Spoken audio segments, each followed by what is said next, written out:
According to the NCAA, 47% of college football players are black. However, here at BYU, that number's only 15%. Newsline reporter Adam Gibby found out that across all the sports, BYU has a much lower percentage of black athletes compared to the national average. Adam, you spoke with several of those minority student athletes? Yes, I spoke with many athletes and coaches, and they all seem to have a very similar story. And let's just say it doesn't follow the typical stereotype. Here's what many think of when they think of Brigham Young University. Black students make up 0.5% of the BYU population, compared to an estimated 16% of college students nationwide. The majority of these black students at BYU are athletes. Steps up, on the move, downfield.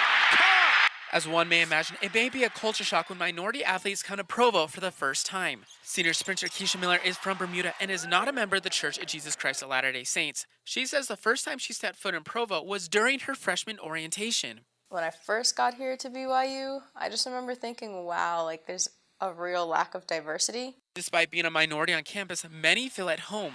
Micah Simon, a junior receiver for the football team, says that despite being from Fort Worth, Texas, a city where nearly 20% of the population is black, Simon feels at home here in Provo. I look at all people, the same and equal, and that's how I want to live my life and spread positivity. School administrators and coaches are trying to make athletes feel like they belong. More diverse now than it was. What was that? Pretty much 20 years ago now.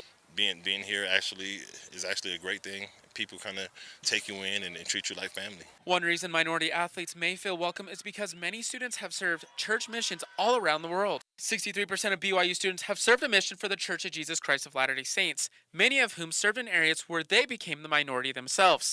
As a missionary, I went and served in southern Mexico, and I went from a very middle-class background, predominantly white community, to being one of the only white people in the area. Despite the perceptions of BYU, athletes are finding a home away from home. Once we're all together, it's all a brotherhood, it's all family, and everybody just feels welcome. Coaches and administrators tell me that BYU is always searching for ways to be more inclusive and welcoming to all athletes by having clubs, activities, and by recruiting from around the world. Reporting for Newsline, I'm Adam Gibby.